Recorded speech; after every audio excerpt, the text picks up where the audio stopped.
இயந்திர பராமரிப்பு, மீனவர்களுக்கு படிப்படியான வழிகாட்டு முறைகள். இந்தியாவின் தென்பகுதியில் உள்ள தமிழ்நாடு 1076 கிலோமீட்டர் நீளமுள்ள கடற்கரையை பெற்றுள்ளது. இது நாட்டின் 2வது நீளமான கடற்கரையாகும். கடற்கரையின் பெரும் பகுதியில் சீறி எழும் அலை நுரைத்துச் சிதறும். மாநிலத்தின் 13 கடலோர மாவட்டங்களில் உள்ள 591 மீனவ கிராமங்களிலிருந்து பல ஆயிரம் மீனவர்கள் மீன்பிடிப்பு தொழில் நடத்தி வருகின்றனர். தமிழ்நாட்டில் விசைப்படகுகள், இயந்திரமாக்கப்பட்ட படகுகள், பாரம்பரிய கட்டுமரங்கள் மற்றும் வள்ளங்கள் ஆகியவையே மீன்பிடி படகுகளாகும். கடந்த 10 ஆண்டுகளில் FRP படகுகள் எனப்படும் கண்ணாடி இழைப்படகுகள் பாரம்பரிய கட்டுமரம் மற்றும் வள்ளங்களுக்கு பதிலாக உபயோகப்படுத்தப்படுகின்றன.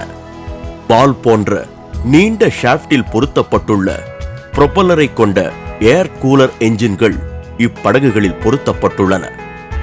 இயந்திரமாக்கப்பட்ட இப்படகுகள் மீன்களை தேடி தற்சமயம் நீண்ட தூரம் செல்கின்றன. இயந்திரமாக்கப்பட்டதால் சிறுதர மீனவர்களின் சிரமம் குறைந்துள்ளது. ஆனால் கடலில் பல இடர்களால் பாதிப்பு அடைகின்றனர். சீறி எழும் அலையை எதிர்த்துச் செல்வது ஆபத்தான பயிற்சியாகும். இயந்திரங்களும் சீறி நுரைத்து எழும் அலையால் பாதிப்பு அடைகின்றன. இயந்திரம் பழுதுபடுதல் வழக்கமானதே. இயந்திரத்தை போதிய முறையில் பராமரிக்காது இருப்பதே இதற்கு காரணமாகும். இயந்திரங்களை பற்றிய போதிய விவரம் அறியாமல் இருப்பதால் தான் இத்தகைய தொல்லைகள் ஏற்படுகின்றன. தினசரி பராமரிப்பு மற்றும் கவனம் இல்லாததால் இயந்திரங்கள் அடிக்கடி இயங்காமல் நின்று விடுகிறது. இதுவே கடலில் சிறுதர மீனவர்களின் பாதுகாப்பு பற்றிய கவலைக்கான முக்கிய காரணமாகிவிடுகிறது. இயந்திரத்தில் அடிப்படை அமைப்புகளை எளிதில் படிப்படியாக புரிந்து கொள்வதற்கு இப்படம் உங்களுக்கு உதவும். தினசரி சரிபார்க்க வேண்டிய குறிப்பு, இயந்திரத்தில் ஏற்படும் தொல்லைகள், தொல்லையில்லாமல் பழுதில்லாமல் இயந்திரம் சீராக இயங்குவதை உறுதி செய்யும் வகையில் செய்ய வேண்டியவை, செய்யக்கூடாதவை பற்றி தெரிந்து கொள்வதற்கு இது உதவும். வாருங்கள், நாம் சென்னை நகரத்திற்கு தெற்கே உள்ள கொட்டிவாக்கம் மீனவ கிராமத்திற்கு செல்வோம். அங்கே இந்த இயந்திரத்தை பராமரிப்பது பற்றி மேலும் தகவல்கள் அறிவதற்காக மீனவர் வேலு அவரது குழுவினருடன் பழுதுகளை சரி செய்யும் சேவை பொறியாளருக்காக காத்திருக்கிறார். வணக்கம், உங்களோடு இருப்பது எனக்கு மகிழ்ச்சி அளிக்கிறது. இயந்திரத்தின் சில தன்மைகள் பற்றியும் அதன் பகுதிகளை பற்றியும் உங்களுக்கு விளக்கிச் சொல்வது எனக்கு மகிழ்ச்சியாக உள்ளது. மீன்பிடி தொழிலில் மீனவராக அன்றாடம் ஏற்படும் பிரச்சனைகளை சமாளிப்பதற்கு தேவையானதை எடுத்துக் கூறுகிறேன். ஆனால் சிலவற்றை திறமையான மெக்கானிக் மட்டுமே செய்ய முடியும். அவற்றை அவர்களிடமே விட்டுவிட வேண்டும். டீசல் இயந்திரத்தின் முக்கியமான பகுதிகளை முதலில் நீங்கள் தெரிந்து கொள்ளுங்கள். இது டீசல் டேங்க், கேப் அசெம்பிளி. இது ஃபியூவல் ஃபில்டர். நீங்கள் இப்போது பார்த்துக் கொண்டிருப்பது ஏர் ஃபில்டர்.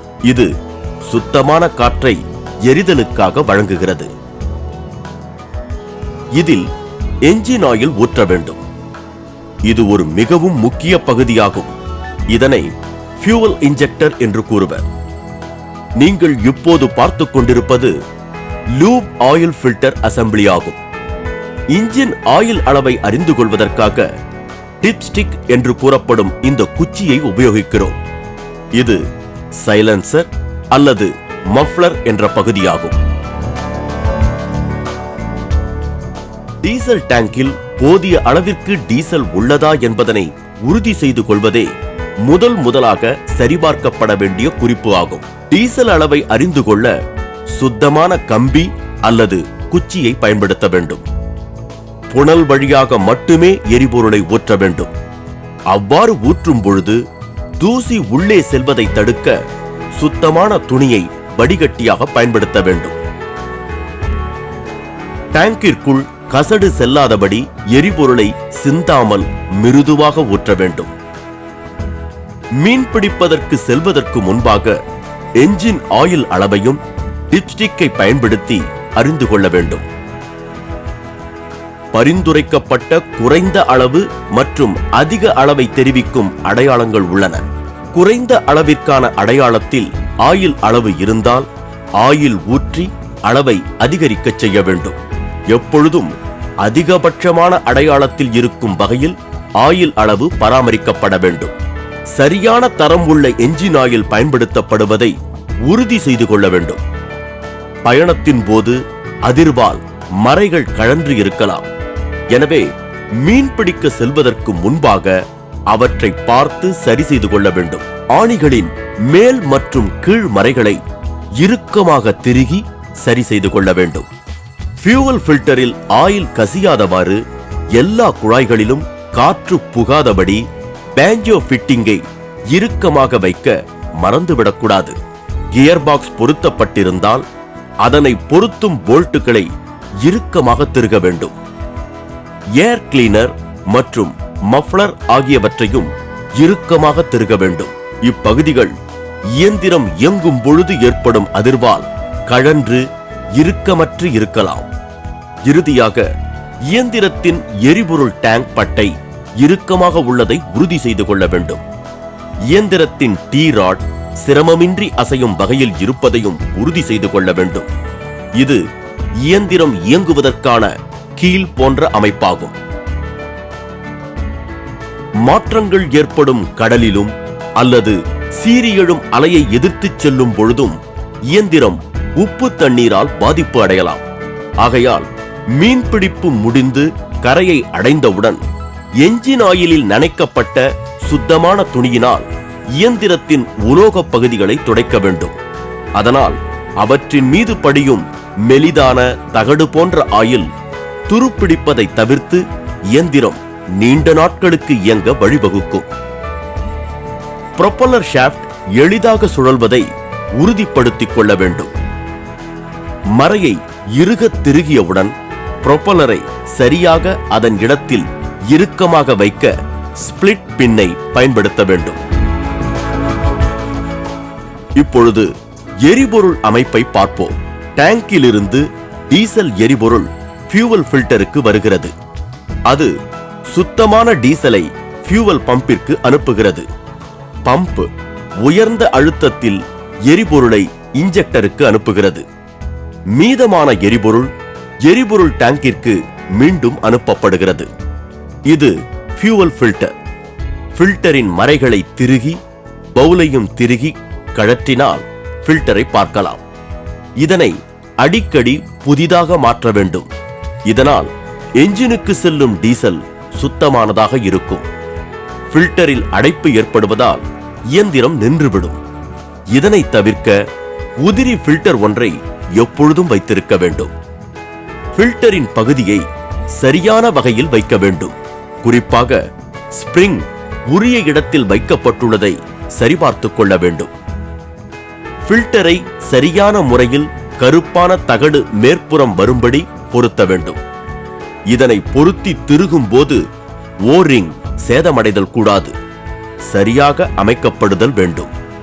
அமைக்கப்பட்டது சரியாக உள்ளதா என்பதனை சரிபார்க்க சிறிது கழற்றி பின்பு இறுக்கமாக மரைகளை திருக வேண்டும்.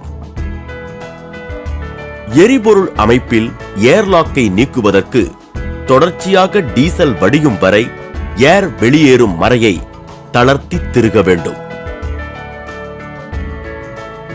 கடைசியாக செய்ய வேண்டியவை மற்றும் செய்யக்கூடாதவை பற்றி பார்ப்போம். சுத்தமான கேனிலிருந்து எப்பொழுதும் சுத்தமான டீசலை பயன்படுத்த வேண்டும். மீன்பிடிக்க செல்லும் பொழுது சரியான உபகரணங்களை எடுத்துச் செல்ல வேண்டும். டீ ராடிற்கு கிரீஸ் இட வேண்டும். அதன் இடத்தில் அது எளிதாக நகர்வதை உறுதி செய்து கொள்ள வேண்டும். துருப்பிடித்து வீணாவதை தடுக்க உலோக பகுதிகளின் மீது சுத்தமான லூப் ஆயிலை தடவ வேண்டும். கம்பெனியால் அமைக்கப்பட்டவற்றை மாற்ற முயற்சிக்க கூடாது. சீல்களை உடைக்கக்கூடாது.